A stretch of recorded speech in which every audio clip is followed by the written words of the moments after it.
ये बात है उस बादशाह और उसकी कौम की जिसका जिक्र कुरान में आया है, जहां उनकी ताकत, तकब्बुर और आखिर में हलाकत का बयान है।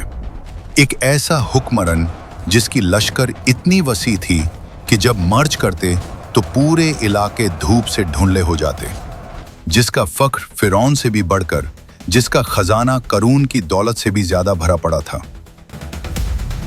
बादशाहों के दिल में उसका नाम सुनकर रात भर नींद नहीं आती थी। फिर ये शख्स अल्लाह के मुकद्दस घर काबा को तबाह करने के इरादे से निकल पड़ा, मगर ना आसमान से पत्थर बरसे, न जमीन दरक गई, न कोई बिजली का झटका लगा, बल्कि जो हुआ वो तारीख का सबसे हैरत अंगेज पल था।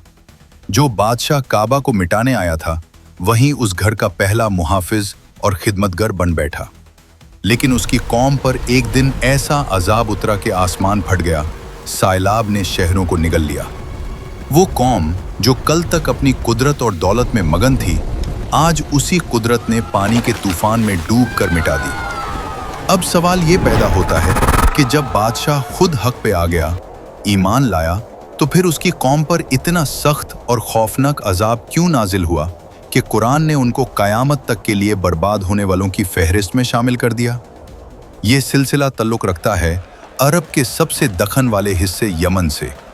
तफसीर इब्न कथीर और दीगर रिवायात के मुताबिक एक दौर था जब यमन दुनिया की सबसे दौलतमान कौम था। सोना पहरों से निकल कर आता था, साफ दरिया बहते थे, शहरों के आसपास हरियाली और फलदार दरख्तों के बाग थे, तिजारत के रास्ते हर तरफ फैले हुए थे। इस मुल्क की सल्तनत को हिम्यार कहते थे और उनके हुक्मरानों का लक़ब तुब्बा था, बिल्कुल जैसे मिस्र में फिरौन होता था। इन तुब्बाओं में सबसे मशहूर और ताकतवर था अबू करीब असद अल हिम्यारी, जिसे अक्सर असद तुब्बा या तुब्बा अव्वल कहते हैं। रिवायत कहते हैं कि इसकी फौज इतनी बड़ी थी कि अरब ने पहले कभी ऐसी न देखी। हाथी, घोड़े, तीर अंदाज, तलवारबाज। लश्कर का पहला सिपाही शहर से निकल रहा होता तो आखिरी अभी दरवाजे पर खड़ा होता। उसका नारा था, मैं जमीन का मालिक हूं, जो मेरी सरहद में दखिल हुआ या मेरा हो जाएगा या मिट्टी में मिल जाएगा। फतेह के सिलसिले में ये लश्कर पहुंचा अरब के एक सुकून भरे इलाके में, यथरिब, जो आज मदीना कहलता है।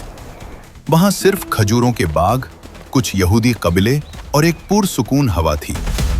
तुब्बा ने हुक्म दिया कि कल सुबह इस जगह को जलाकर रख कर देंगे। लेकिन उस रात उसके ख्वाब में एक रोशनी वाला शख्स आया और फरमाया, इस जमीन को छोड़ दो, यहां मेरा एक रसूल आने वाला है। तुब्बा घबरा कर जागा। सुबह यथरिब के आलिमों ने उसके दरबार में आकर कहा, आए बादशाह, अगर तूने इस जमीन को नुकसान पहुंचाया तो तेरी सल्तनत का नामो निशान मिट जाएगा। तुब्बा बोला, तुम मुझे धमकी दे रहे हो? मैं वो हूं जो शहरों को जिंदा रखता हूं। उन्होंने जवाब दिया, हम तुझे नहीं, उस नबी के रब का पैगाम दे रहे हैं जो यहां हिजरत करेगा। तफसीर इब्न कथीर के मुताबिक ये सुनकर तुब्बा के अंदर लर्जा दौड़ गया। पहली मर्तबा उसने महसूस किया कि एक कुदरत है जो उसके फख्र से भी बढ़कर है। उसने अपनी फौज को वापस बुला लिया, मगर शैतान ने फिर से कान भरने शुरू किए। अरब में एक घर है काबा के नाम से, लोग वहां सोना चढ़ाते हैं। अगर हम इसे लौट लें तो पूरा अरब तेरे आगे झुक जाएगा। तुब्बा ने मुस्कुराहट के साथ लश्कर को मक्का की तरफ मोड़ दिया। जैसे ही वो इलाके में दाखिल हुए, उस पर अचानक सख्त बीमारी गालिब आ गई। जिस्म सुन पड़ गया, आंखें बाहर निकल आई, जुबान सूख गई, सांस रुकने लगी। लश्कर में खौफ फैल गया। हकीम, जादू तोने सब नकम। फिर वही यहूदी आलिम आए और बोले, सच बता, तेरे दिल में क्या था? इस घर को तबाह करना था ना? ये अल्लाह का घर है, इसका मुहाफिज कोई फौज नहीं, खुद रब्बुल आलमीन है। अगर जिंदा रहना है तो अभी तौबा कर ले। जैसे ही तुब्बा ने दिल से नीयत बढ़ ली, बीमारी फौरन गायब हो गई। वो काबा में दाखिल हुआ, मगर बादशाह के लिबास में नहीं, बल्कि फना होने वाले की तरह। आंखों से आंसू बह रहे थे, जुबान पर सिर्फ ये अल्फाज, मैं गलत था, तू बिल्कुल सही है। उसने अपने तकब्बुर की कुर्बानी दी और हुक्म दिया कि यमन से सबसे अच्छा कपड़ा मंगवाया जाए। अपने हाथों से उसने काबा पर पहला मुकम्मल खिलाफ किस्वा चढ़ाया। ये तारीख का वो लम्हा था जब एक तकब्बुर भरा बादशाह काबा का पहला खिदमतगर बन गया। इसके बाद उसने एक खत लिखा आखिरी नबी के नाम, मैं गवाही देता हूं कि आप अल्लाह के रसूल हैं। अगर मैं आपके ज़माने में होता तो आपकी खिदमत करता। ये खत यथरिब वालों को सौंपा और वसीयत की कि ये पहुंचा दिया जाए।